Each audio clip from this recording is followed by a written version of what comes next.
కేంద్ర రాష్ట్ర ప్రభుత్వాలు తక్షణమే కులగణన జనగణన చేపట్టాలని జనాభా దామాషా ప్రకారం రిజర్వేషన్లు కల్పించాలని డిమాండ్ చేస్తూ చలో ఢిల్లీ కార్యక్రమానికి పిలుపునిస్తున్నామని జాతీయ బీసీ సంక్షేమ సంఘం రాష్ట్ర అధ్యక్షులు బోను దుర్గా నరేష్ అన్నారు.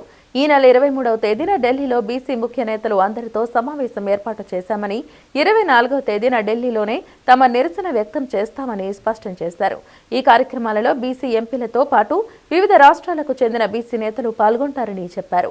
విజయవాడ ప్రెస్ క్లబ్లో నిర్వహించిన మీడియా సమావేశంలో మాట్లాడిన ఆయన రాబోయే ఎన్నికలలో బీసీల వాటా ఖచ్చితంగా తేల్చాలని కోరారు. బీసీలపై జరుగుతున్న దాడులను తీవ్రంగా ఖండిస్తున్నట్లు చెప్పారు.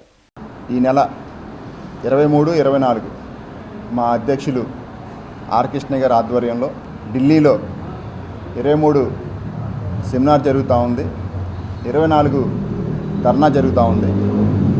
దాదాపుగా 500-600 మందితో మేము ఢిల్లీ బయలుదేరడం జరుగుతూ ఉంది. ముఖ్యంగా ఇవాళ కృష్ణ గారి అధ్యక్షతన దాదాపు రాజ్యసభ సభ్యులు కానీ ఎంపీలు కానీ ఒక 15 మంది 16 మంది నాయకులు పాల్గొని, అలాగే ఆంధ్ర, తెలంగాణ, కర్ణాటక నుంచి కూడా బీసీ నాయకులు పెద్ద ఎత్తున పాల్గొంటూ ఉన్నారు. ముఖ్యంగా మా డిమాండ్లు ఏంటంటే కులగణనలో జనగణన చెయ్యాలని, అలాగే బీసీలకు ఉద్యోగాల్లో రిజర్వేషన్ కల్పించాలని, అలాగే ఇప్పుడు రాబోతున్న ఎలక్షన్స్లో కూడా బీసీల వాటా నిక్కచ్చిగా తేల్చాలని ప్రధానమైన డిమాండ్లతో మేము రేపొద్దున్న కార్యక్రమం చేస్తూ ఉన్నాము. 24వ తారీఖున భారీ ఎత్తున ధర్నా కార్యక్రమం కూడా జరుగుతూ ఉంటుంది.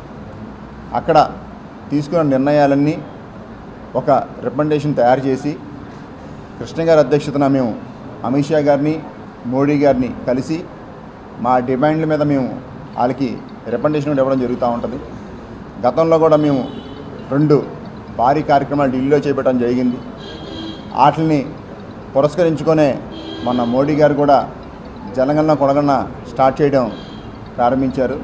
అది మా ఆంధ్రప్రదేశ్ జాతీయ బీసీ సంక్షేమ సంఘం గెలుపుగా మేము తీసుకొని, ఆదర్శంగా తీసుకొని ఇప్పుడు 23, 24 కూడా పార్లమెంట్ స్టార్ట్ అయ్యేది 21వ తారీఖు. 23, 24 మేము స్టార్ట్ చేయడం జరుగుతుంది.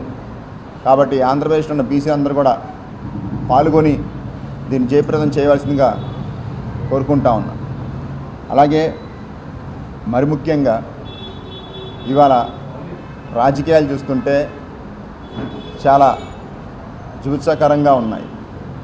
ఎందుకంటే పెద్దలు, రాజకీయాల్లో ఎంతో సీనియర్లు రాబోయే యూత్కి కానీ అలాగే బీసీలకు కానీ ఆదర్శంగా నిలబడి రాజకీయాల్లో రావడానికి ఇంట్రెస్ట్ కలిగించాలే కానీ వాళ్ళు వస్తే వీళ్ళని కొడతాం, వీళ్ళు వస్తే వాళ్ళని కొడతాం అంటాం.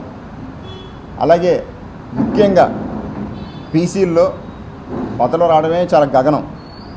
బీసీ మహిళలకు మరి అది కత్తి మీద సాము లాంటిది.